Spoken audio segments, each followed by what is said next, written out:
presentation, so you will be able to go back to it. Thank you so much. Ronnie? That's great. Thank you so much. It's just a pleasure to be here and to have this opportunity to share some information with all of you about sustainability. It's an interesting topic. It's a challenging topic. And today I want to spend some time thinking about it a little bit differently, thinking about it in more of a fun way, and give you some tools that you can use immediately after the session today. A little bit more about my background. I've worked with the Ohio chapter of the AAP for several years. It's been over probably a decade now.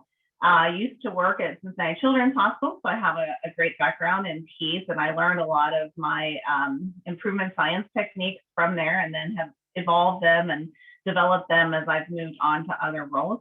And currently, I lead large initiatives in the research and improvement science space across multiple health systems. I work on any given day with probably 30 to 50 health systems on big projects where we're looking at making improvements across multiple disease states. I've quite literally worked across every aspect of healthcare, even insurance plans, all the way to surgery and EDs to med-surg, long-term care, home health, and then spent the last several years really in the ambulatory outpatient space, the transitions of care space. And I know we have a lot of primary care leaders on here. I can tell you from the bottom of my heart, this is my favorite space to work in. I think that everything that's important about healthcare always starts in the primary care space. So I feel very compelled and connected to it. So again, let's take a minute. I know you've been probably very busy today and you have a busy afternoon. So we're going to walk through some fun things, think about sustainability, and hopefully have some provocative exchanges here that help you think about how to create sustainable systems moving forward in your improvement efforts. So let's look at our objectives on the next slide. We want to understand the importance of sustainability, learn how strategies to help us evaluate our ability to have sustainability in our improvement efforts, and consider how to build resilient and reliable teams, because you need those to have sustainable processes. So in the next slide, when we think about why sustainability, it's really clear in, and you can advance, Alex, it's really clear in the improvement science field that sustainability is the thing that we use to determine if the changes we're making stick over time. And in order to improve and to get better, we have to have reliable systems, and we have to be able to think about how those reliable systems will be sustainable over time. So reliability and sustainability are really interesting, and I want you to just think about how you work today. You have many sustainable things in the way that you work today, and sustainability can be things that aren't working for you. So these, if you are ever saying in any given day, anybody on the team is ever saying, well, this is the way that we always do it, that's a sustainable system. And a lot of times that's where we need to make our improvements in the things that we've been doing over time that aren't getting us the reliable results that we want in an improvement space.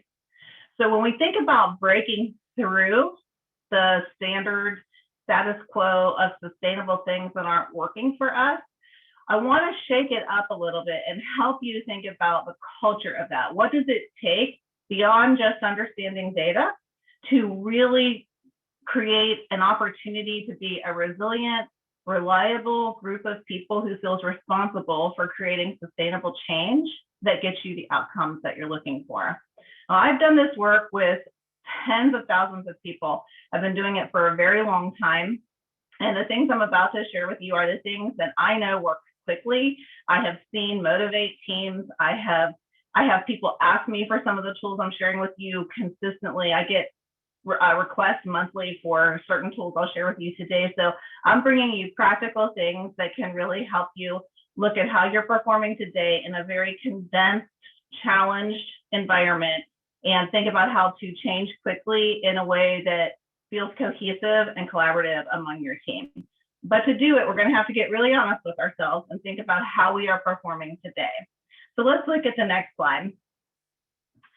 Sustainability is rooted in reliability. So this is sort of the heavy science of improvement science. We won't go too deep into these spaces because honestly, you know, some of you on your team might really want to understand this science very well, and some of you might not need to understand it as well. But I want to ground us in it so that you know that these techniques, you know, have methods and theories that are very well referenced. So reliable systems really fall into 3 different levels. The first level is what we call level 1, where you have 80 or 90% of the time you're doing something with general consistency, but 80%, 90%, you have a lot of room to improve. Level 2 is 95% of the time we're doing something with consistency. If you know anything about the scientific method and how to prove it, you know a p-value is a 95% or better confidence level that we can say something that we have done is likely to be replicated this way. And a level 3 is 99% of the time we're doing something consistently. It's extremely challenging to get to a level 3, especially in an ambulatory space. And the reason that that's challenging is because everything we do is only as good as whatever the patient's willing to do with us. I say all the time that you never know how the day is going to go until you see the whites of your patient's eyes, and then you realize what they're bringing to, you know, the table for the day. You might have planned everything you wanted to do with a checklist or, you know, pre-visit huddling or any strategies you might use to work on something like, you know, a chronic condition, and the patient comes in and has a litany of things that they want to review with you. So the patient does have a role in ambulatory care in what level we can hit from a reliability perspective. But if you compare and contrast that to maybe surgery as an example, where a patient is under anesthesia, we should be able to hit a level 3 pretty consistently if we're using things like checklists, if we're very clear on teach back and you know, teach and say back in terms of what we're asking for during a surgery. It's a little easier to get to that type of level 3. So then the question is, in a more ambulatory setting, what kind of techniques can we think of and use to help us get closer to level 2 and level 3 in reliability? And I would argue with you that the answer is, maybe not argue, maybe you'll agree with me. The answer is that we can use a lot of the methods that we see in level 3 systems.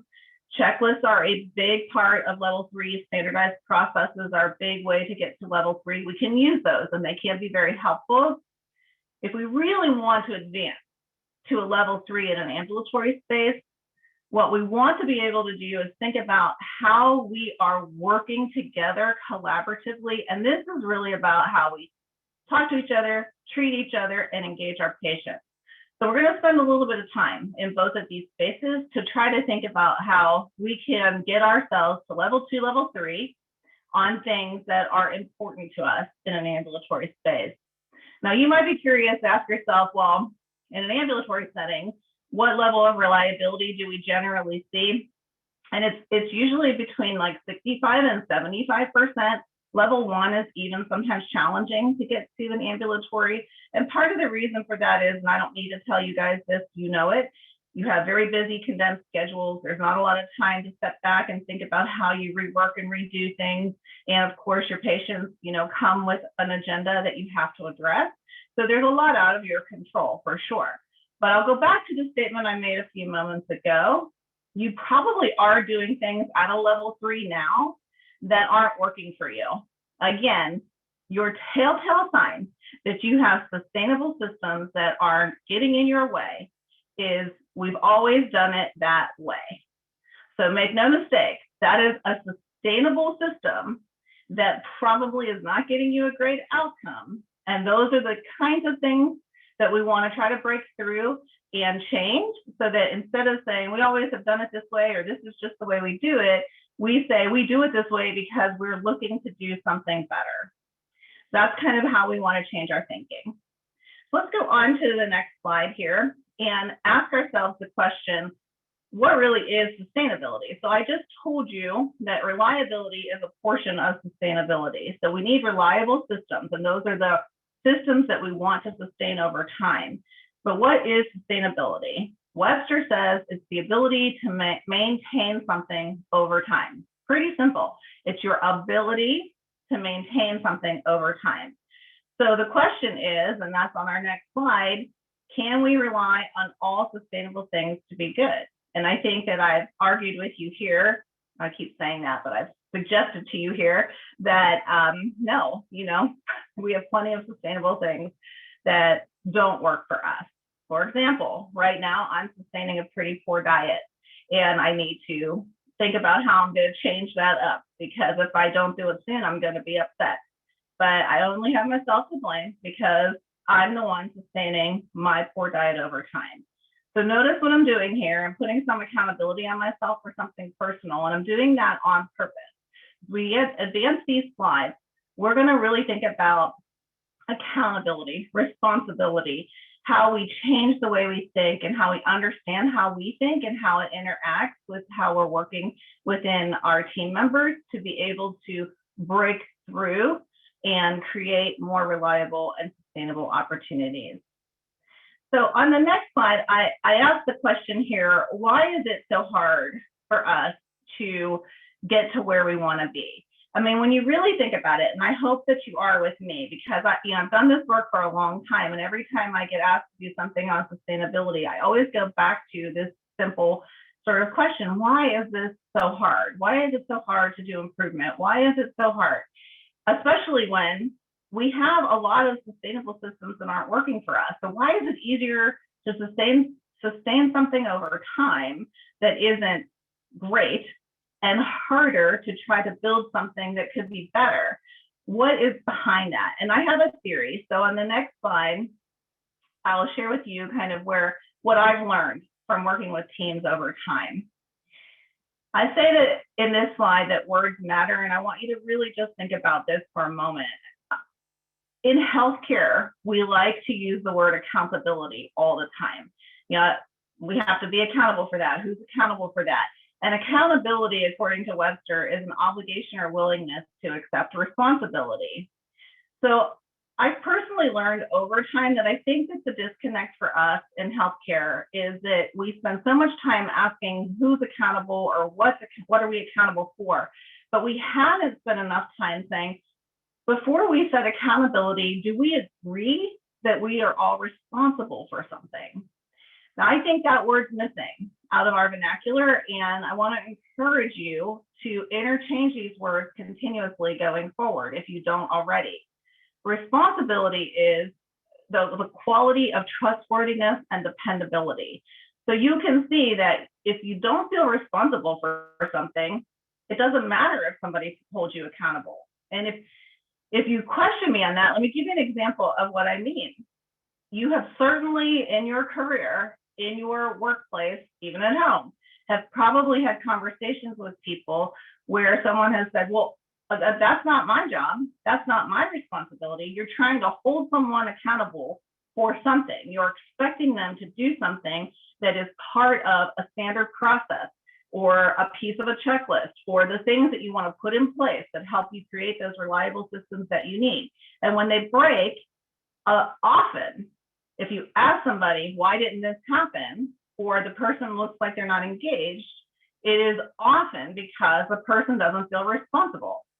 So I can't be held accountable, or I won't be held accountable if I don't feel responsible.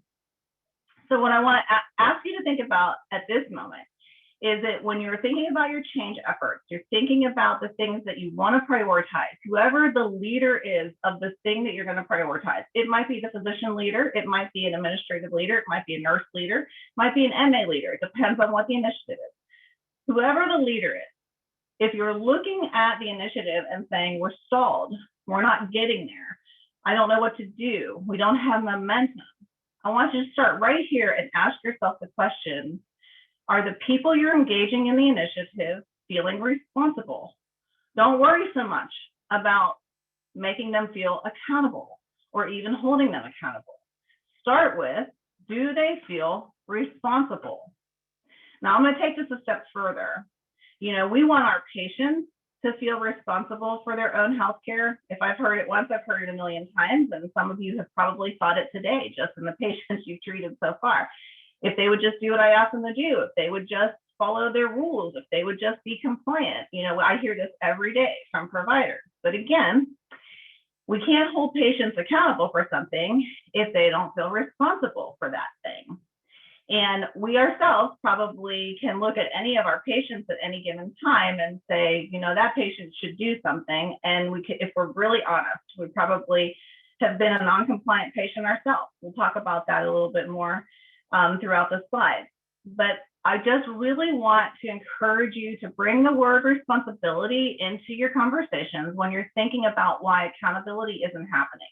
Because when these two things match up, reliability and sustainability will just start to flow. If we all get on the same page of, we all believe that we're responsible for X, whatever that X is. We all believe we are responsible for trying to meet a particular goal, or trying to improve a particular initiative, or trying to make a particular change. We all feel responsible. Fabulous. The next step is, well, what pieces do we have to do to meet those goals, and who will be accountable for those pieces? So notice what I did here. Accountability is pieces and parts, and responsibility is overall arching. Everybody feels responsible. Certain people have certain pieces that they're accountable for. This will change everything if you start to think about this a little bit differently than you might currently today. So how do we get there? Let's go on 2 slides. Alex, if you'll move. I want to level set a little bit here and just take you through the pathway. So we're going to take on, you know, an initiative or a challenge in our health system or our clinic or our center or our practice. And we're going to get on the same page for building responsibility. In order to do that, we have to think about what the aim is, the goal is, and we have to make sure everybody understands, you know, what we're focused on and why. Why is it important? So we're going to look for data to tell us why it's important. We're going to look for literature to tell us why it's important. We're going to look for our own personal momentum and ethics and, you know, considerations to tell us why it's important. Data alone won't tell us everything that's important. Sometimes you just know something is the right thing to do.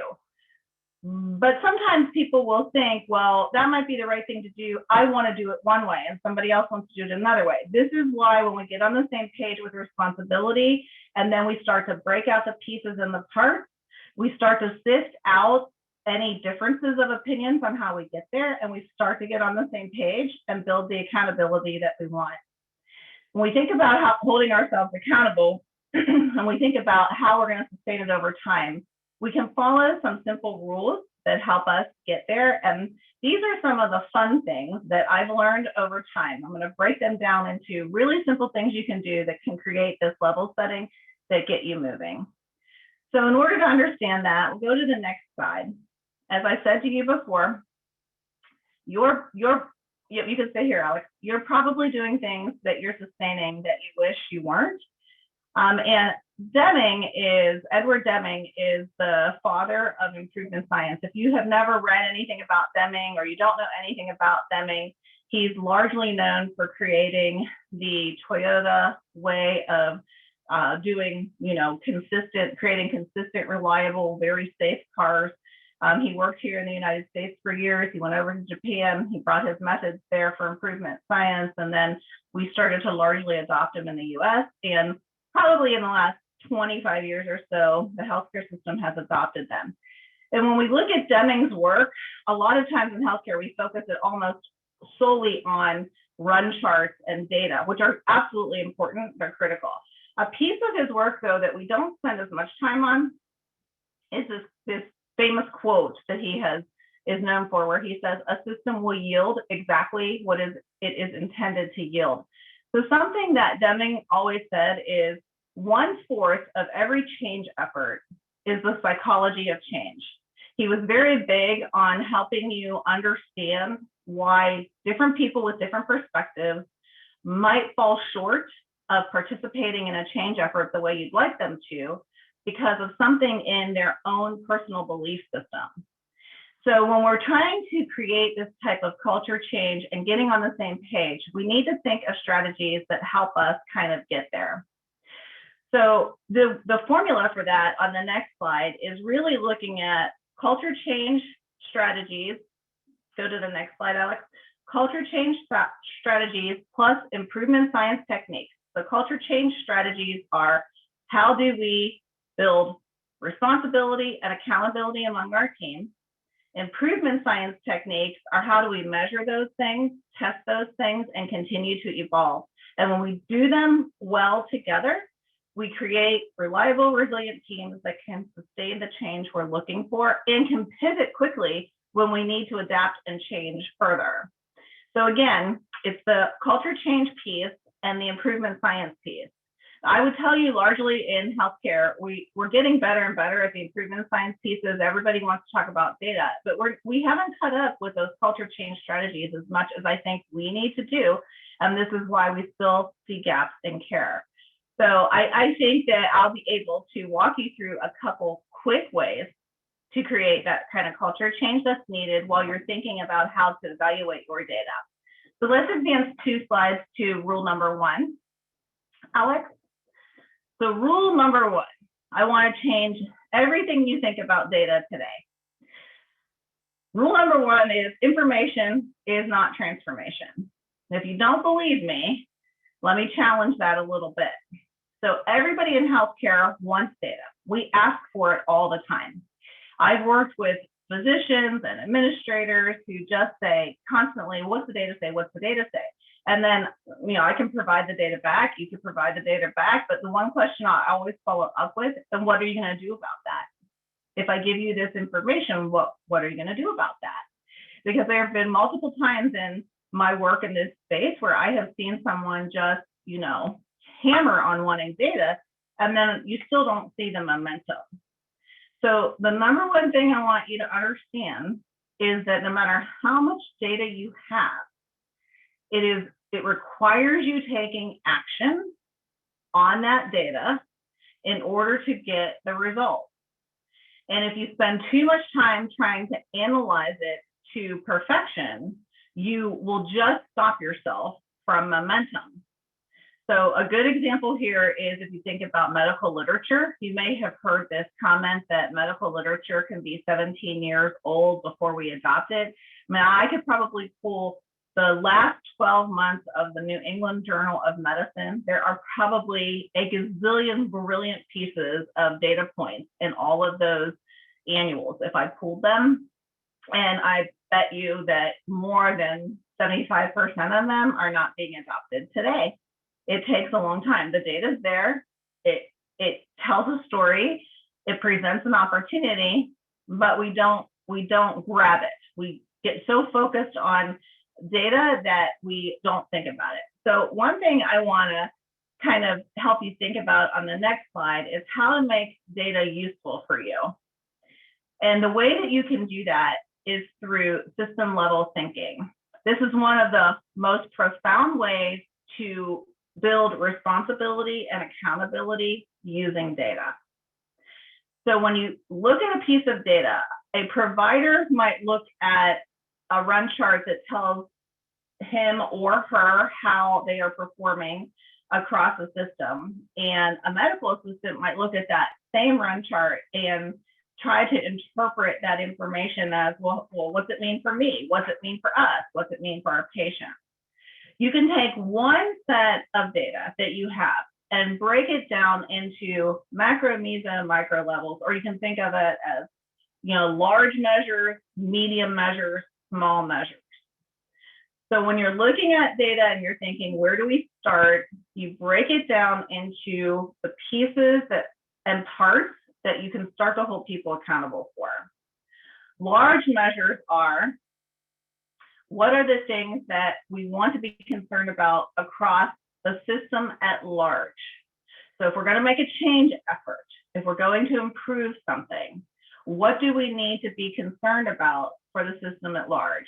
For example, maybe if we're working on scheduling and we want to try to reduce no-show rates, that's always a problem in ambulatory. It sounds like a great idea.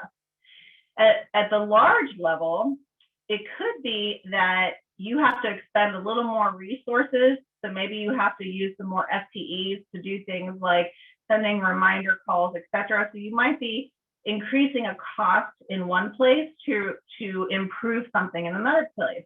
And somebody in your practice needs to be able to capture that and understand it and really make sure that you don't get too out of balance at the large level. At the middle level or the MESA level, maybe what we're looking at is trying to compare days to days in this scheduling perspective. We might want to see our no-shows more important or more challenging on a Tuesday than a Thursday. That would be kind of a MESA level measurement. Or it might be looking at a provider and his or her team against each other to see if we have a particular challenge with a particular provider. So now we're looking at things that are a little bit more about how we operate in general day to day at the practice level. But when we're looking at micro level measures, so again, we're trying to improve no-show rates. That's our overall arching goal. We're all responsible for improving that. And we said at the highest level, we want to make sure that whatever we do doesn't put us out of balance financially. At the middle level, we want to understand how to compare things day to day so that we can see where things might be working better and where things might be working not so well and how we can leverage. And at the micro level, the most fundamental level, this is where we're going to make quick, rapid changes every day to see what's working.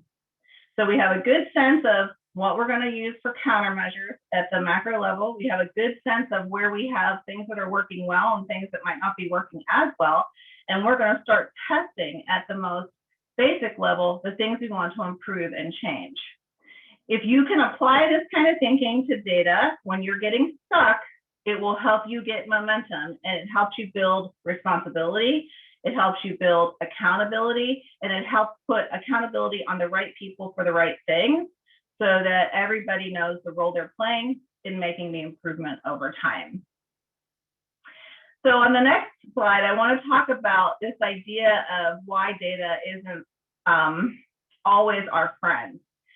I mean, if I hear it every day, and you probably, again, today, somebody's probably said, what does the data say? What does the data say? I mean, you hear it every single day in healthcare. And every time I hear it, I kind of think to myself, again, what are you going to do with that information?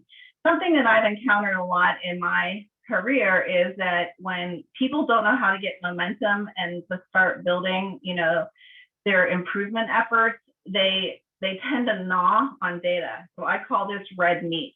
And I have a very, you know, challenging picture here for us to look at on purpose, because one thing I want to tell you is that all data tells you something.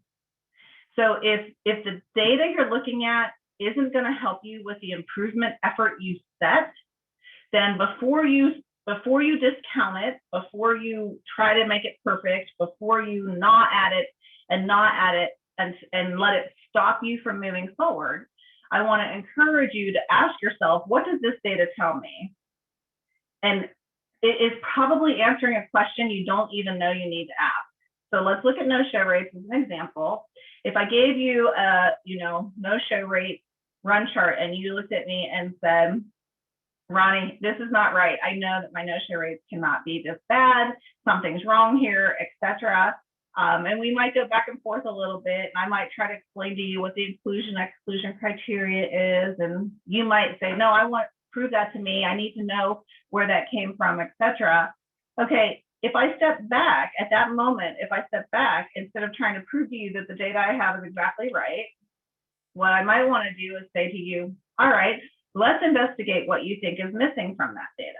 And maybe when we ask that question of it, we come to find out that there's a disconnect with the way that schedules are being put into your scheduling system, or that one person who schedules it differently than another. And so we don't have all the data flowing through. Great. That's our first improvement effort then, to be able to get us to where we want to go.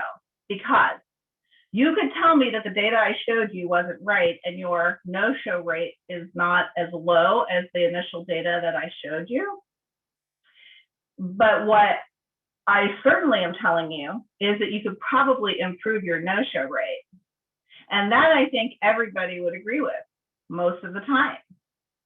So the responsibility here is we got to get patients in so that we can treat them and manage them. And we've got to think about how to constantly improve that. And before we start to track ourselves or hold ourselves accountable on the data I just showed you, we're going to go back and look at it and get it right. But we're not going to let data that might not be exactly perfect stall our efforts. And that's my point here. I've seen it a million times where people just want to argue about the data and we never get started.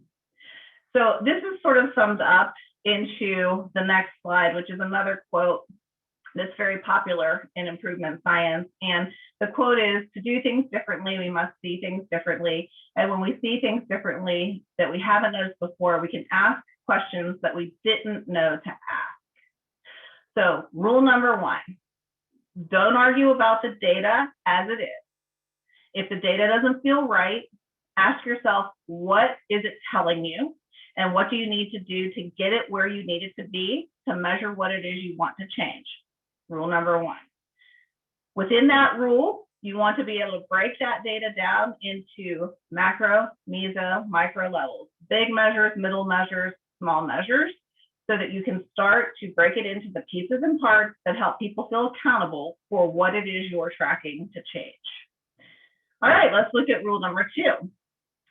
So I said a lot of this work is about, culture change. And so rule number two is when you're stalled as a system, it's very easy in a group to point to other people as being the problem and to place blame. But I want to say to you, rule number two is to say to yourself, what is my role in the problem and where can I offer a solution? This is a humbling experience. It's a challenging thing sometimes to do. It's not always the easiest thing to do, but I tell you with 100 million% of certainty that if you do ask yourself this question when you're frustrated before you bring your frustrations back to a team to try to think about how to build your processes, if you ask yourself this question, you will be able to change the momentum 100%. I have done this for years and I have to do this myself on a regular basis. I had to do it this morning. I'm working on a change effort with my own team and frustrated, and I had to really get up close and personal with myself and say, what's my role in the problem? And my role in the problem for me right now is that I'm impatient and I have some slow people on my team that I need to give them time to feel comfortable. So I have this great tool on the next slide, and this is actually my personal tool that I created, and I've used it for multiple years. It's called the PDSA personality tool, and I love it, love it, love it. This is a way to help everybody recognize the role that you play in improvement efforts. So just think about who you are and think about the people you work with daily. And you ask yourself the question, am I a planner? Am I a doer? Am I a studier, or am I an actor? PDSA.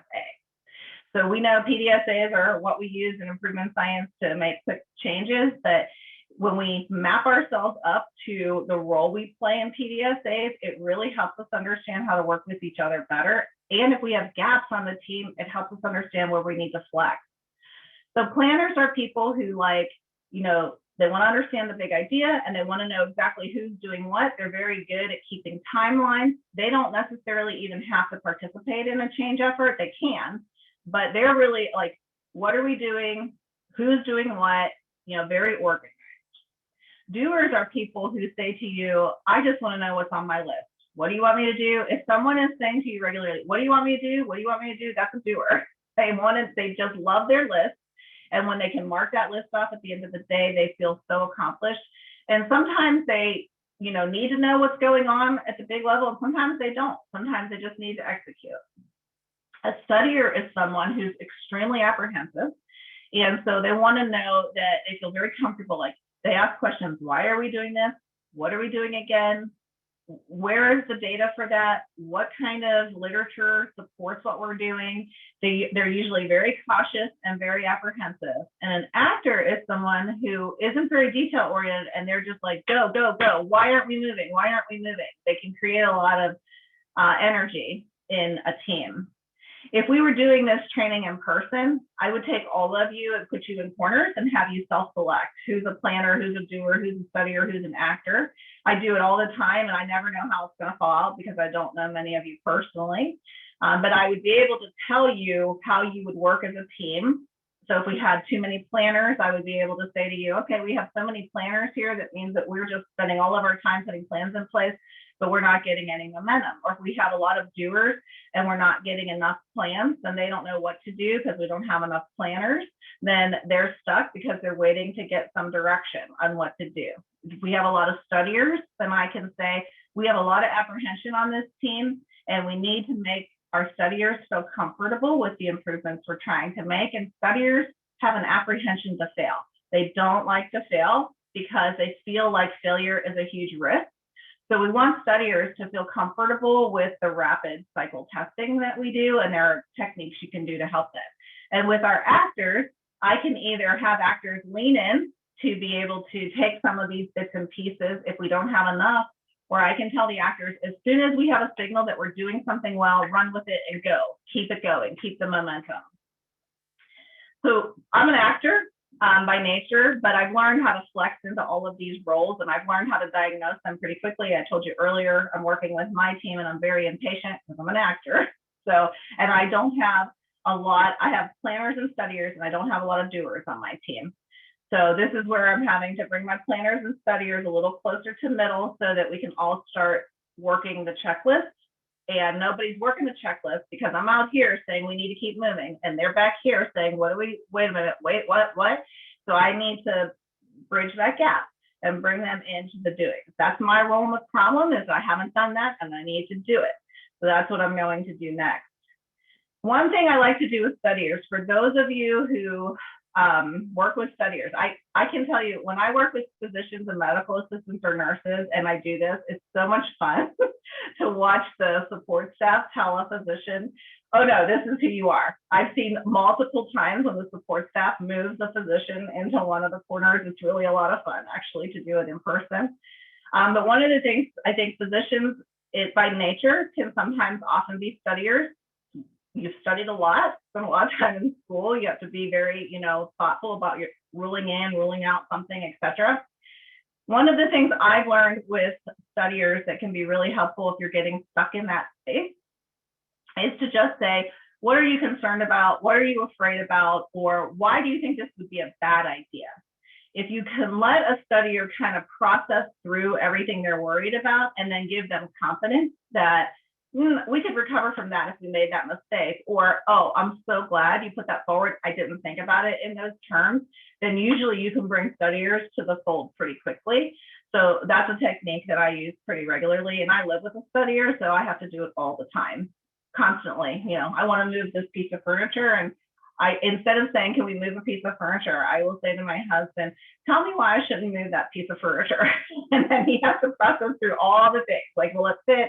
Will it look good? Will it whatever? I don't want to hurt my back, whatever it is. And then I have to figure out how to help him move toward what I might be interested in doing. And a lot of times I learn something in the process I didn't think about because I'm an actor, and so I'm moving much more quickly. So I saw in the chat we might have some questions. I'll just take a break here and see if there's anything I need to answer or address before we move on.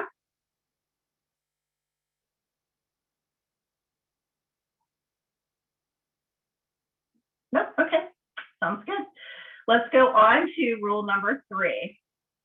Yes, I love my personality PDSA too, and I encourage you to use it at your site level. It will make a huge difference for you. And I encourage you to use it with your patients. If you can get a sense of, where your patients fall, it will probably help you understand why they're making decisions the way they are. We'll get to that a little bit more in the future too. All right, rule number 3, filling the gap. So here's something I've learned in my in my training, is that we're all sort of hardwired to do things by the way that we are trained. In healthcare, you have to go through a lot of training to be able to work with patients. So no matter what that is, whether it's going through medical assistant school, nursing school, going through physician assistant school, MPA school, or becoming a doctor yourself, you go through a lot of intense training. And then we might also have other people within the group that we're relying on. Maybe we have medical coding experts, maybe we have billing experts, or maybe we have people who don't have that expertise, but they've come into the group to help us. And so there are these gaps in, you know, how much energy and education and, you know, information we all have. So I want us to really think about, you know, filling those gaps. And on the next slide, I use the Tetris effect. I'm dating myself here, so some of you might know what Tetris is, and some of you might not know what it is, but it's, you know, a video game where you're trying to put together all of these blocks. One thing I have learned a lot is that physicians tend to, you know, set the orders, but everybody else kind of executes on the orders. And the challenge we sometimes have is that the gap can be very big here. Especially, I see this a lot with nursing and physician relationships. I see this a lot because nurses are trying to get things fixed quickly. And so it's you know, as soon as an order comes in, they're trained to execute on it, execute on it, execute on it. And doctors are trained to think about what orders and when. So let's put this in terms of a PDSA personality test too. If I have a doctor who's a studier, he or she may be a little more reluctant to advance an order. They might want to wait a little bit. They might want to think a little bit. If I have a doctor who's an actor, he or she might advance the orders more quickly. They might think, I'm just going to keep moving until I figure something out. Okay, now I have a nurse or medical assistant who has to execute on this, process it through, get it through the electronic health record, do all those things. And they're waiting on the orders to come through and just make sure everything is happening. If I have a nurse who's a studier with a physician who's an actor, and the nurse is thinking to themselves, or the medical assistant even here is thinking to themselves, no, wait a minute, why is he doing that? I don't understand. And we're not communicating that with each other, we might start to see breaks in our system. Flip that around. I have a physician who's a studier, and I have a support staff who's more of an actor, and maybe, you know, there's a different kind of conflict there. The physician thinks that the staff is weighing in on things more than they should. So maybe that's a challenge. So there could be all these different things that create these gaps. Or I could have a lot of doers who are a part of the administrative team, and they're like, I need stuff checked off my list. Like, come on, I've got to get this done. I've got to get this done. And maybe if I'm a studier as a provider, I'm getting anxious because it's like, wait a minute, whoa, what are you doing? What are you doing? What are you doing? Hold on. So it's important for you to really think about who you are, where you think you land on that PDSA personality test, and think about how people are trained. All three of those things help you create or mitigate your role in a problem. If you ask yourself the question, what's my role in the problem, and you understand how you fit into all these things I just shared, then you'll recognize I'm a person who tends to do this. So if I don't want to make a mistake and I want to be a good team member, I should ask a question of my studier, or I should, you know, encourage a doer to wait for more instruction before they run off and get something done. That might be something that I need to do. So I bring all of this to you because if you can spend some time just really thinking about, as a team, you know, are you well-rounded? Are you in balance? If you're well-rounded, you should be able to leverage each other by opening up the lines of communication about your change efforts. If you're imbalanced, you're going to have to flex into some of these spaces to make sure that you're filling some of the gaps. But at the end of the day, it's really all about saying, what are we all trying to achieve? And trying to think about, I would go about achieving it this way, but Susie, who I work with, would probably go about achieving it this way. And how do we get on the same page about leveraging each other's strengths to achieve it together? That's what these three rules are really focused on.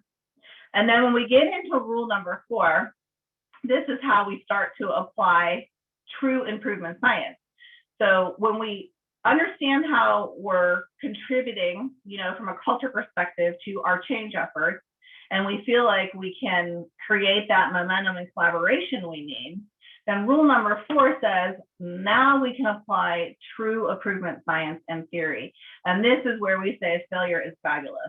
No better quote than Michael Jordan here. I failed over and over and over again in my life, and that is why I have succeeded.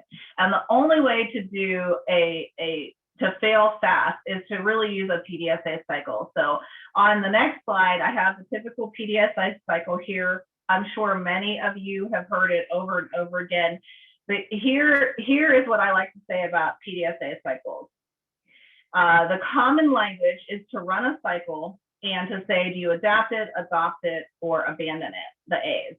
But I find that language a little clunky. So I like to use, do we like it, do we love it, do we scrap it? Do we like it, do we love it, do we scrap it? It creates a more camaraderie, I think, among a team if you can adopt that language. So the key to successful PDSA cycles, first, always start small, and you have to talk about it. So you have to decide to try one thing with one patient or one thing with two patients. And you have to make time to say whether or not you think it will or won't work. That's critical because it helps you understand your PDSA cycle, kind of your PDSA personality. So if I say, okay, I want to try a new way of engaging a patient to set a self-management goal. So I'm going to use this wording. I'm going to, I see Marie's coming in at 2 o'clock. I'm going to use a very specific set of words with her. I, as a provider, I'm going to try that. And then I see Joe's coming in at 3. I want those same sets of words used, but I want Mary, my medical assistant, to do it with Joe. And then you're going to have that conversation to say, okay, Dr. Smith, do you think it's going to work? Dr. Smith's going to say, yeah, I think I can get Mary, my patient to do it. You're going to ask Mary, your medical assistant, do you think that's going to work? And Mary might be a little reluctant, and she might say, I'm not sure. I don't know if I'll really feel comfortable doing it. No problem. Just try it. If we fail, it's okay, because this is small. And that's the whole purpose of being able to fail fast. It's small. Think about Michael Jordan. Dribble, shoot, it's small. He misses the hoop. It's small. It's small. It's small. But he keeps doing it until all of a sudden, now it's big. He's got 35 points in a game. Amazing. That is the kind of momentum we're trying to build here. But trust me when I tell you, I have taught PDSA cycles so many times. If you do not talk about them and you don't put on the table, do you think it'll work? Don't you think it'll work? And then what did you learn from it? If you don't talk about them, you will get stuck and they become burdensome and they're no longer fun. But they can be so much fun if you really, put your hypothesis out there and say, I think it will, I think it won't, and then test each other and say, see, I told you it would, I'm so excited, or see, it worked and you didn't think so. Aren't you so, interested in that? And then you use language like, do we love it, like it, scrap it? The momentum just builds and builds and builds. So I encourage you to really think about them a little bit differently than you have maybe today, and make them fun. And get your patients involved in them too. Tell them that you're practicing something new. I have literally stood with providers who are running PDSA cycles and have said with them at their side, have coached them to say to a patient, let them know you're trying something new and that you're not sure if it's going to work, and let them give you feedback on it. Amazing, the kind of feedback that you get. It's so much fun. It really can be. Okay, rule number 5. Common sense is not common action. This is one that has stymied me throughout my career, because a lot of things that seem easy to me seem really challenging to other people, and then things that seem challenging to easy to other people are very challenging to me. And so for years, I used to say, I don't know why people can't do this. It just seems so easy. And I've had to rethink that and say to myself, no, my common sense is mine. I own it. Your common sense is yours, and you own it. And so whatever you think is common in your mind is not necessarily the way somebody else sees it. So it can be really easy for us to discount a change effort, to just say, oh, come on, why aren't we just doing that? And I want to really encourage you to check yourself on that thinking, because I'm just telling you, for me, it has not served me well. When I've done that, I've missed something important. And it's usually an apprehension from somebody on a team that I'm trying to hold accountable for something that I've just completely missed, because to me it seemed easy and to them it seemed hard, and they didn't know how to put that forward. And so without giving them an opportunity, PDSA cycles and hypothesis are a great way to let people who are apprehensive put forward something in a way that doesn't let them feel like they have, that they're stupid or that they don't have anything to offer. If you can say to someone, do you think it'll work, Joan? And even if Joan is like, I don't know, maybe Joan's shy. And you say, well, like, really, tell me, what do you think? You think it'll work? Okay, let's test it and see. When she's right, she gains confidence. When she's wrong, she learns why. That gains confidence. So that helps you create a common sense of common sense. It's about common sense is common sense. One way you can get to that is the one thing rule. So if you go to that slide, Malcolm Caldwell is the guy who he's, very well, he's an author who subscribes to this way of thinking. So he says, when you're overwhelmed or you don't know where to start, just focus on the one thing. So this is a little bit different than a PDSA cycle. A PDSA cycle is acting on the one thing. The one thing is saying, okay, if we're responsible for, improving no-show rates overall, we set that goal, we're responsible for that. What is just one thing that we can try to improve right now that we have a high degree of belief that if we get that right, we can build on it to meet that overall goal? So you can break it down. Another way to say this is don't eat the elephant all at once. Take a bite at a time and just think of the one thing to focus on. But I guarantee you, whatever the one thing is, you probably are not on the same page as your team. It takes a while to get on the same page. It's about creating a common sense of common sense. So the one thing, you need to go round robin and say, what do you think we should focus on first to get us there? What do you think we should focus on first to get us there? What do you think we should focus on first to get us there? You're going to have 3 different answers. Somebody ultimately is going to have to make the decision on how to decide. So that's another piece of this rule. On the next slide, we have the 4 different ways that you make decisions on how to decide. You can use consensus, but that's a tough one. That means everybody has to come to an agreement, and it's unlikely that you'll use it in the fast-paced setting that you're in, but sometimes you need consensus. You can use majority. So you can say, okay, we have 3 different things that we can start to focus on. Let's take a majority vote. You can use what's called consideration. So that's where, as the leader, whether it's the provider, the medical assistant, who's ever leading this initiative, the person says, I want to hear what you guys have to say. I'm letting you know ahead of time. I'm going to make the final decision. That's critical because we've all been in change efforts where someone's asked you for your opinion and then they didn't follow your opinion. And it's very demotivating when someone asks you for your opinion and they don't follow it. And you're like, well, what'd you ask me for? Very demotivating. But if I tell you ahead of time, listen, I'm going to ask you some questions. I want to hear things. I'm letting you know I'm going to make the final decision. That's not demotivating. Then people know that they're putting something forward and they realize that it may or may not get used. That's okay. I've used this 100 times and I'm telling you it works. So most of the time, you're either going to take a majority vote or you're going to use what's called consideration. And that's where someone says that they will make the final decision. The key here, though, is you don't spend a ton of time on debating. You're focusing on one thing. So what's the one thing? What's the one thing? What's the one thing that can get us, like, where do we start? One thing, one thing, one thing. We have 3 things to consider. Either we're going to take a majority vote and one of those comes to the top, or I'm going to listen to all 3, but I'll make the final decision on where we start. Okay, let's go to rule number 6. Rule number 6 is something that we call master my stories. So master my stories tells us that things never go the way we plan them in our head. And it kind of ties into this common sense idea. Like, whatever is your story, and nobody has it. So I'm going to show this to you. Hopefully you can see. Alex, let me know, can you see this pen in the? Yes. Yep. Okay. So when I hold up this pen, if I just said to you, can you tell me what this is? The majority of you would tell me that this is a pen. But I would tell you, no, it's not. And then you would tell me it's a writing instrument. And I would tell you, no, it's not. And then you would tell me it's purple. And I would tell you, no, it's not. I've done this a million times. This is how it goes. Master My Story says, in my head, I want you to tell me that this is this, not this. It's this, not this. So I'm looking for an answer from you. I've already pre-populated in my head. So if you're following me, what I'm asking you is to tell me that this is vertical, it's not horizontal. It's true that it's a pen, it's true it's purple, it's true it's a writing instrument, but that's not what I'm looking for from you. So Master My Stories, what it tells us is we have these preconceived notions of things in our mind.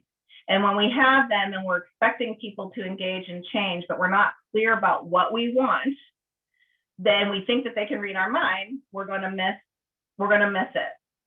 So I want you to think about when you're thinking about change efforts, again, when you do hypothesis in your PDSA and you say, I think this will work, I think this won't work, you can start to put your stories forward. You start to see patterns in people's stories.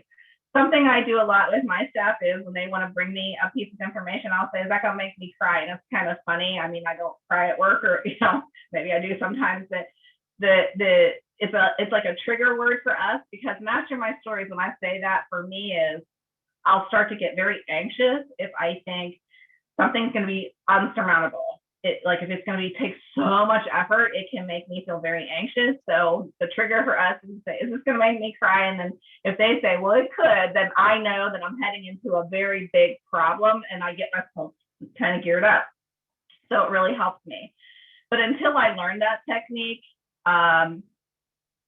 what would end up happening is I would end up being very anxious, and it wouldn't land on this very well, because I'm an actor and I'm moving fast, and, you know, they'd tell me something and I'd think, oh gosh, this is going to be so hard to get a hold of, and they'd start to feel anxious. And so this is the way that I've learned how to mitigate it. But Master My Stories, it's about remembering what's in your mind is not what's in somebody else's mind. Your common sense is not their common sense. The way to get a hold of that is to make sure you're as clear as what you want with somebody as you can be. And hypothesis testing can help you. Okay, rule number 7. In change management, there is this idea of the soft side of the sustainability. And basically what this tells us is that you have to share information in 8 different ways. You cannot just tell somebody something. You can't just email it. You can't just text it. You can't just put it on a wall. You can't just write a policy. You can't just, you know, change something in the electronic health record and expect people to like do it. What you can do all of those things, and you'll probably get the change that you want. But if you do just one of those things, you will not. Adult learning theory says 8 different ways people need to hear information. 8 different ways. So you need to be thinking about how to continually message and message and message. You need to do this with your patients too. They need 8 different ways from you. They need things in their portal. They need to hear it from the provider. They need to hear it from the medical assistant. They need to hear it at discharge. They need a discharge planning sheet. They need a text message. They need a reminder. They need 8 different ways in order to get something to stick. It's really important that you think about that. If you can even get to 6, you're gonna see a difference. But remember, one change will not equal one change when you're sharing information. 8 different ways. Okay, rule number 8. Now, we talked about all the soft side of change. The hard side of sustainability and change are the things we do in typical QI theory, but none of these matter. If you don't do all of these other things I told you, you're getting stuck. So we know that we have to measure outcomes. We know we have to audit our progress. We know we have to encourage transparency. We know we have to use rapid cycle tests of change. We know all those things. You've done improvement efforts. You've heard it before. But if you're not improving with rapid speed, if you're not improving with full collaboration, it's probably because you have a lot of other rules to follow first. And once you do those better, these things become easy. They are no longer hard. You're not gnawing on data as red meat. You're able to audit quickly because you're failing so fast and pivoting so quickly that you're able to almost predict when something isn't going to work, and you can just say, we're going to do it different next time. When you encourage transparency, you build trust. You build trust because you create a common sense of common sense. You understand how each of you is contributing. You build responsibility and you hold people accountable. And people want to be held accountable because they know their parts and their pieces. And you use that rapid cycle test change so that you can keep going until all of a sudden you've cracked the nut. And now you're doing better than anybody else you're competing with, 100%. I hope that's true. All right. In the next slide, role clarity here is very key. So again, who's responsible and who's accountable. And then the last slide here is really about our patients. So we did 9 rules about us. And at the end of the day, we're always saying, why aren't our patients just doing what we want them to do? And I'm just going to challenge you and ask you a question. Have you ever been a non-compliant patient? Yeah. Have you ever? And the answer is probably yes. If you haven't filled a prescription, if you haven't taken it as you were supposed to, if you haven't followed something that you wanted to, you have also been a non-compliant patient. So I want to just beg you today to stop labeling your patients as non-compliant and ask yourself the question, why are they making different decisions than the decisions I'm asking them to make? Ask them that question, because your role in the problem is labeling them. If you take out that role and you ask yourself a question and say they're making different decisions than the decisions I'd like them to make, why is that? And you try to solve for that, you will probably get them to the decision you'd like them to make. A great example from my own personal experience, I'm always battling my weight. It's always been an issue for me since I was a kid. And my one physician, when I was really struggling, I was so down and I was blaming everybody else and I just wasn't taking responsibility. And she just looked at me and said, let's just do one thing. So she used the one thing method on me. She said, can you park your car 3 rows back every day? Just park your car 3 rows back every day and get some consistency with that. What would it take for you to do it? You'd have to get out of the house a little sooner. She did not talk to me about my weight. She did not talk to me about why it's important to lose weight. She talked to me about any of those things. She just said, park your car 3 rows back. It was one thing, one change, etc. And it led to a whole litany of different changes I was able to make. And that was like 10 years ago, and I still do that. I still park when I can, 10 rows or 3 rows or 5 rows back, because I have that in my mind as a moment in time when she cared for me and cared enough about me to say, you're a not to make me feel like a failure, but to make me feel like I could start to take control over something that I had in my control. It was easy to park 3 rows away because I owned the car, I drove the car, I got out of the car, I can park it where I want. That was a lot easier than not eating a cupcake, which looked very good to me at lunch. But once I started doing that over time, maybe the cupcake didn't look as good. So it's just one personal example of how this can really make a difference. When you ask yourself a question, why is the patient making different decisions than the decisions I want them to make? You can solve for those things slowly, shortly, smallly, help them get success where they need to, not let them fail on the big decision yet, because they're building success along the way, and you use this kind of interaction with them. So I talked fast because I had a lot to share with you, and I appreciate the comments. I've seen some of the chats there, and I hope that I've motivated you today to think about sustainability and responsibility, or liability and accountability. And if there are any immediate questions I need to answer here, I'm happy to do that. So I'll open that up for you, Alex. Thank you so much, Ronnie. So this is Haley. I'm gonna bring us home, and I will again pause for a second and see if any of you have questions. We definitely, I know, had a few comments in the chat. One thing that came up, maybe you can help us with some thoughts, is if we have some success in a smaller QI project effort, any ideas on how to motivate for change in a larger setting? Yeah, so I'm interpreting that. I think I got that right. So you're saying, like, if I'm in one setting and I have success and I want to get maybe colleagues to adopt, do you think that's the crux of that question, Haley? I think so. If the physician who posted is in, you're welcome to come off chat too and share, or come off. If that is the question, I think that's probably what is in the question. Mm-hmm. I think that 3 things here. So the first thing is to promote and not brag.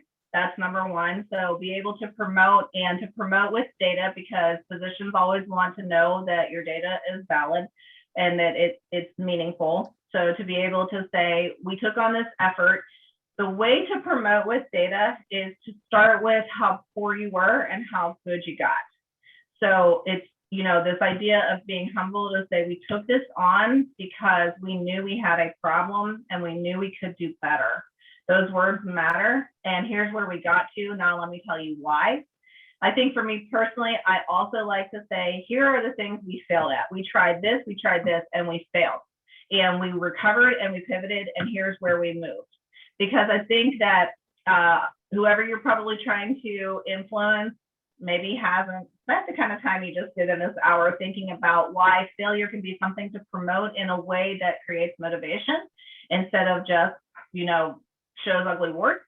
So I think that is a good way to do it. But the one thing for sure is if you're going to share your data, make sure you feel very confident in it, all the inclusion, exclusion criteria, because you won't be gnawing at data anymore like it's red meat, but whoever you're trying to influence might be, and you want to be able to be prepared to address that if it happens. And if it happens, you want to be able to ask the person to say, well, what do you think this data is telling us? So maybe you'll learn something in the process. So I hope those things help. And I go into every conversation like this trying to size somebody up in the PDSA personality test. So start there and think about who you want to influence and how you might need to position it based on where you think they fall, because you would approach every single person in those boxes differently, depending on who they are. Perfect. Thank you. I'm going to go ahead and swap over our screen share. We've got a few questions that will pop up and some things for discussion and consideration. We also have some polling. So we will continue to look at what goes into the chat box. And if we can't address every question today, we will kind of get to those. Oh, I shared from the wrong spot. We'll just advance through everything real quick. This is the speed version, speed round of the presentation. Like a flip book. Yeah, if you missed anything, there we are. So some polling questions that we have. Alex can go ahead and launch the first one based on what Ronnie described today. Which personality type do you think you are from a PDSA? So just curious with our audience, how you all think that you are. Feel free to take a moment and consider if you're a planner, doer, studier, or actor, and go ahead and click in and link there. And then we will share the results in just a moment. And we've got a few other questions posted up here that we can discuss and consider. We can share this poll result. Alex, once you see they've started to trickle in. Perfect. So much fun. So let me tell you what I see. And I saw a question about what do you do if someone doesn't take responsibility? I'm going to address that too. Yeah. But let's look at this as if we were a team working together. All right, so we're all working toward a change initiative together. This is kind of mimicking what I would do in person if we were together, putting you all in corners. So here's what this tells me. This tells me that we will have an amazing plan and we will get very little done, is what this tells me. So look at how many planners we have, 44 people. This means we have our 44% of the people on the call today are very committed to making sure things are organized, making sure that, we kind of know what it is we're trying to do, but we have very few people on the team who can study it and tell us what we should be concerned about or can bring momentum, because we have few studiers and actors. We have a nice amount of doers, but they'll probably get stuck. They'll probably walk around thinking, I don't know what to do. I don't know what to do.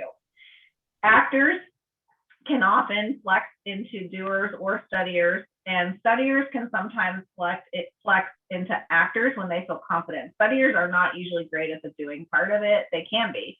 They're not usually great at it. But we would have to look at ourselves and ask ourselves where we're going to flex in and where we're going to flex out in order to keep the momentum going. 100% will look great on PowerPoint because we have great plans. We'll probably stall on our run chart because we don't have people getting the work done. So that would be something to be cautious about. In terms of the question about what do you do if someone refuses to take responsibility? So I'm gonna handle that a couple of different ways.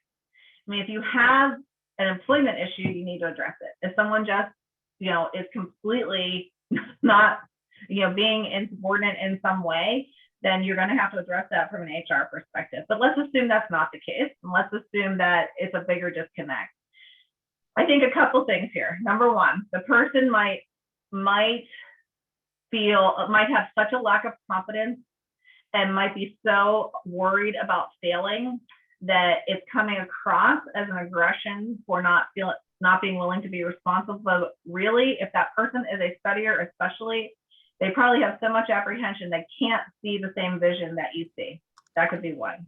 The second here could be that they have a different value set than you do. So maybe that discussion needs to happen. Maybe you need to think, we think this is important and this is why, and maybe you need to understand why the person doesn't feel like something is important.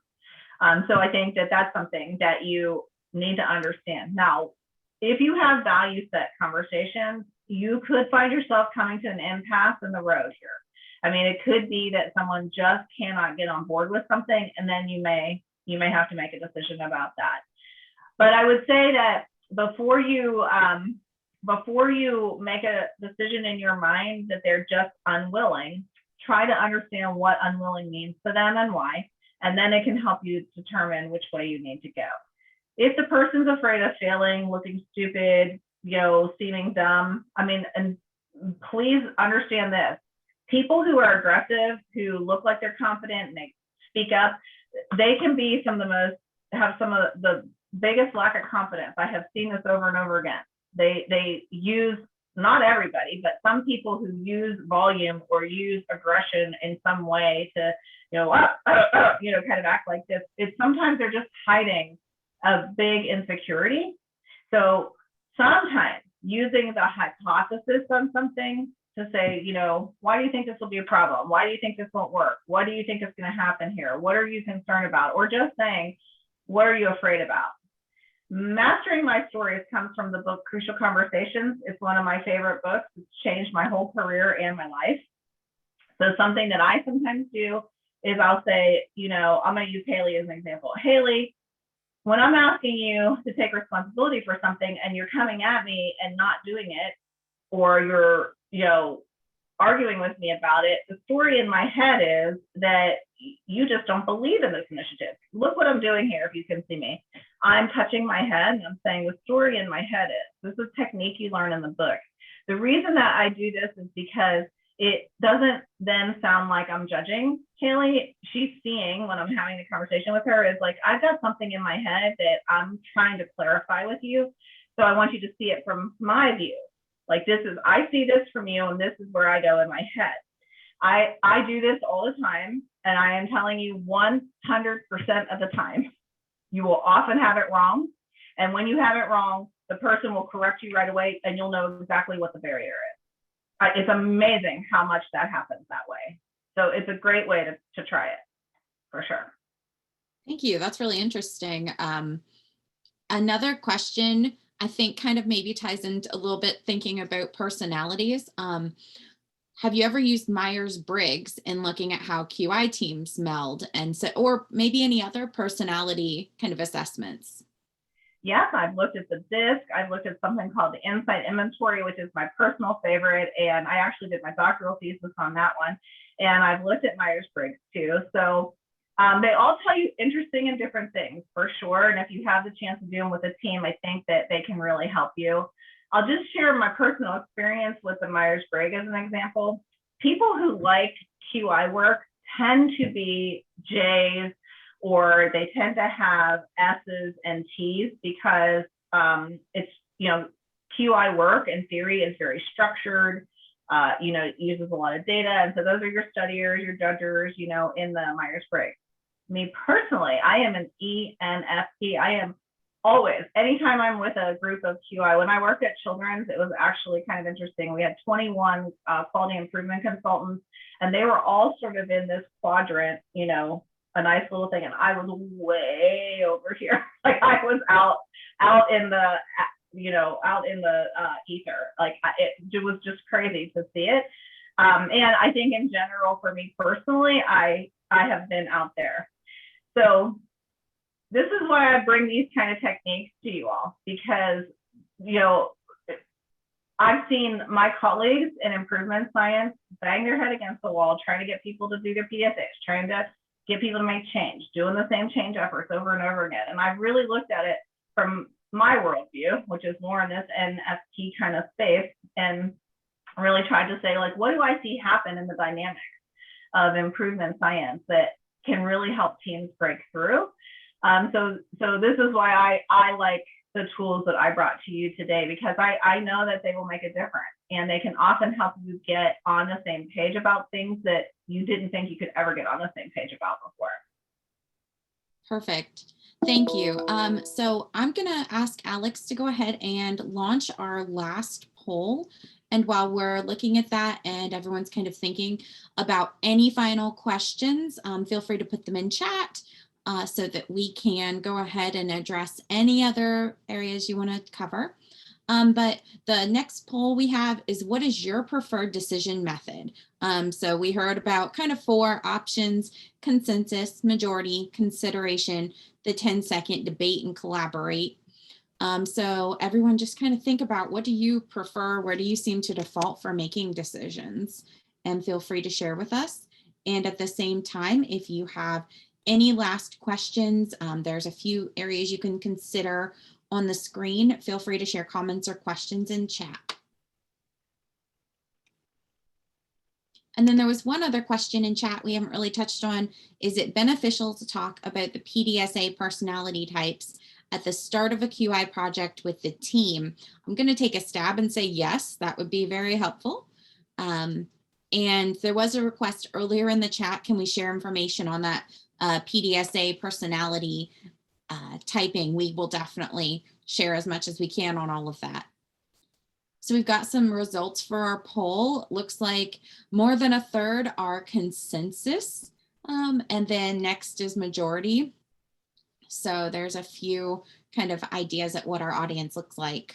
Yeah, if you are a leader that works in a group that consensus is really important to the team, then I will tell you that you should use consideration more than majority. So this is what I've learned. So when I worked with teams, I used to have a team where my whole team always wanted consensus, and it was because they were really afraid to step on each other's toes. You know, they wanted to make sure everybody had their voices heard, and, you know, and we were getting stalled with making decisions. And then I would do majority, but then I'd see some people kind of fall off because they felt like, well, you know, Jim didn't really get to say what he wanted to say. So I had to sort of understand and peel that away. So consideration worked really good there, because I would say, I'm going to give you all an opportunity to say what you need to say. I will take ownership of the final decision. When you can tell someone you're taking ownership of the final decision, then it also means that if it's not a good decision, it's on you. You take responsibility for potentially being a bad decision, which can give people a lot of relief if something fails, especially if you have a lot of studiers. Now, if you have a group of people who really does like majority and people feel like they can move in a majority space, you could probably use that pretty regularly, for sure.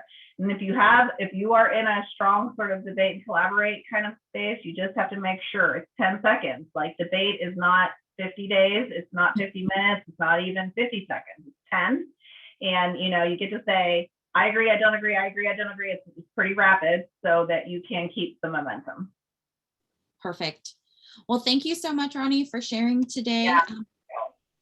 We are going to just run through a few final reminders and housekeeping information, but we really appreciate all of your expertise. I know that we've gotten some great comments in the chat, and we're just really excited that you were able to share with us today.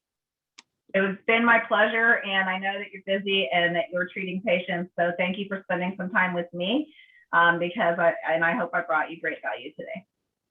Absolutely. Thank you. So I'm just going to wrap up with a few quick reminders, and then we'll turn everyone over back to your day. Thank you so much, everyone, for participating. You will get a follow-up email with the link of the recording and access to PDF of slides. We do have an evaluation link, which will be emailed out.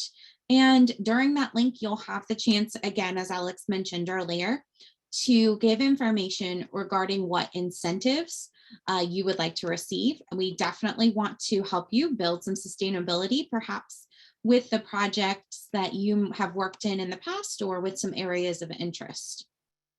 Another point, we did share these in chat, our upcoming MOC Part 4 opportunities, and there is more coming, but a few things that are enrolling now, and you can see when they launch. Our Store It Safe Adolescent Suicide Prevention QI program, which is going to build on so much work that started with the Store It Safe program, is looking for a few practices to start this fall. We are launching an HPV immunization program in the next month or so. So if you are motivated and ready to get going with QI, this is a great time to jump in. And then over the course of the fall, our Healthy Mom, Healthy Family program, which focuses on influencing behavioral risk factors between pregnancies for children birth to 18 months of age. That program is enrolling for the next wave, which launches in January, but there's going to be some opportunities for learning and earning incentives even before QI launches. So just a few opportunities, and we will email out these links, but start thinking about what your next QI journey could look like. And I also want to point out, it was shared in chat that it would be great if we were all together to learn. We are looking forward to being safely back together at our annual meeting on October 29th and 30th at the Polaris Hilton. The link is here. Registration is open. Registration to annual meeting this year is free for Ohio AAP members. And we've heard lots of positive influences and opportunities about how we're going to learn at the meeting. Store It Safe will be a piece, as well as all of the other upcoming topics. So feel free to click on this link and you can learn more about registration when the time comes. And we also have some other trainings that'll be coming. So keep an eye on your emails for links for our juvenile arthritis trainings coming in September and October, and a longer term program and resource of the month opportunity that's going to touch on a lot of important child health topics. This is the contact information for me and for Alex. So if you have questions, let either of us know. The Ohio AAP phone number is here as well. Anyone in the office would be happy to help. But we look forward to sharing with you and working with you again as much as we can in other QI and education opportunities. So with that, we are going to go ahead and close for today. We are just about 5 minutes early, so feel free to take those few moments, look at those links and start thinking about the future of your work with us. Also, here's all our social handles. Feel free to share about today's presentation or anything else that might be interesting with the Ohio AAP. Thanks everyone, and have a great afternoon. Thank you, everyone.